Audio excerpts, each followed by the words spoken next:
An Audi E-Tron burst into flames in the middle of a large vehicle service centre, causing a really huge amount of collateral damage.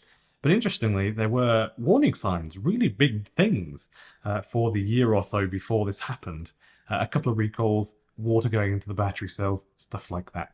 So the Audi was on a lift in the air at the service centre when it burst into flames, and the damage was mostly around the front left of the car where the charging infrastructure is, even though it wasn't on charge at all. And in fact, it was on Sunday morning at 5 a.m. this fire. So that the car had been sitting on a lift at 5 a.m. in the morning, so probably it was there since Saturday or Friday. So when the firemen arrived, they found that the sprinklers were going off.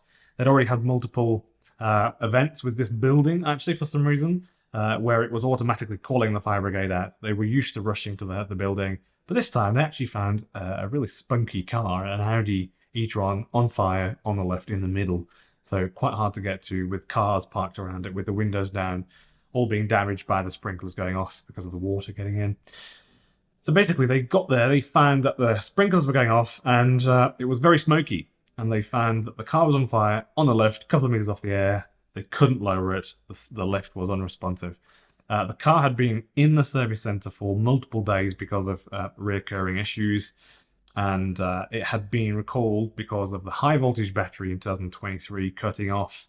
And it was also found that some liquid had leaked into the cells of the battery, causing arcing. But they did a repair on that, and I think they were hoping for the best, because otherwise they have to replace a 97 kilowatt hour battery. Another recall in 2023 related to the charging infrastructure, or the charging system overheating, and in 2024 the owners were advised not to charge above 80% because there is the possibility of a short circuit in the high voltage battery. Not good. It's really not good, is it? It's really bad. So the lift was damaged, so they couldn't lower the car to the ground. They had to actually figure out, how do you get a car that's that heavy, 2.5 ton or so, off the ground, off of the lift onto the ground. They used forklifts, which was pretty clever. They had to try to fight the fire whilst it was on the ramp in the air. They got it out, took the car with forklifts down to the ground, shoved it outside. Obviously it has a 97 kilowatt hour battery, 800 volt system. So there's a lot of danger involved, quite heavy.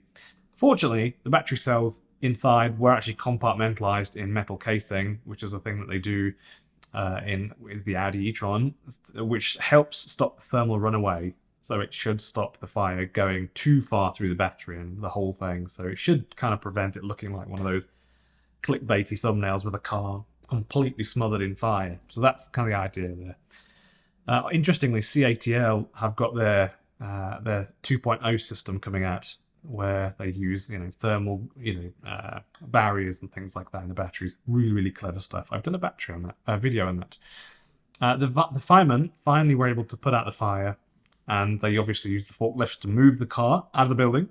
90 minutes later, started back on fire again, so it was a bit of a pain. EV fires are actually 20 times less frequent. That's what the data shows. That's what we do know. So they're less frequent than petrol, hybrids, or diesels, 20 times less. However, hybrids, interestingly, are by a country mile, by a lot. They're the most likely to be involved in a vehicle fire. And with petrols and diesels, it's usually things like the exhaust or the catalytic converter, actually. If you sit above hot grass, that is the thing that causes a vehicle fire mostly. And then things like hot brakes and things like that. So yeah, it's really common sense stuff. Or electrics in an ordinary car like a petrol or a diesel. It's things like that that cause the fires. That's what the data shows. I've done the research. I've spoken to people about this. But it's just that when electric cars go on fire, they're a bit more unpredictable, and they're a bugger to put out. So that's the con. So anyway, so yeah, hybrids are the ones that are most likely to be involved in a fire. So consider that. So what do you all think about it? Let me know in the comments. I usually stay away from these sort of stories. It's not really good to, put content out about vehicle fires, because the internet is spread. It's covered in them basically from the mainstream media, just trying to cash in on these stories. But basically, this one was a bit more interesting, so I made an exception. I'll be in the comments responding when this video goes live for a couple of hours. Please feel free to say anything you like, or even just say hello. I'm Ben Alexander, and I make these videos mostly every day, EV news videos from all the stuff that's going on around the world. And I was just checking today as well on the channel data, and 94% of you that watch my videos regularly, you aren't subscribed. So if I could ask you please to at least consider subscribing and clicking the notification button and turning it on, that would really help me out.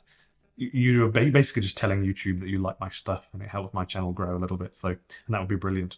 So thank you very much.